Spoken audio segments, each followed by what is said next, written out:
Hello mga Chiki Love. At beshi kong expired. Expired?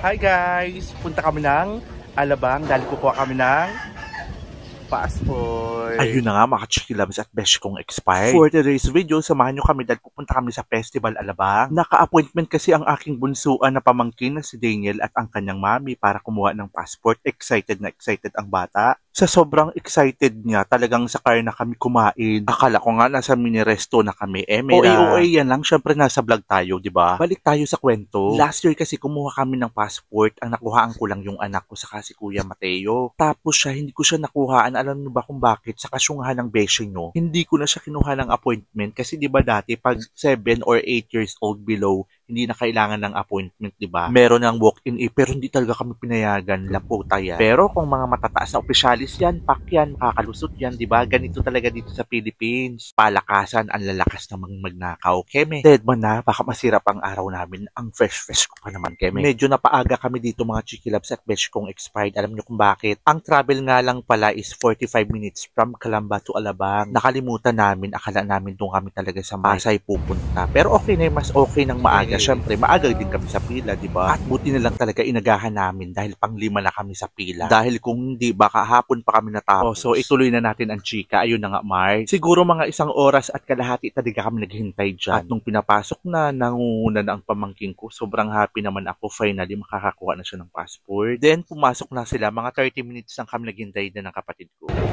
Ay, baby, na-miss kita. Ang tagal-tagal yung dumating. Galing pa kayo sa pagkuha ng passport.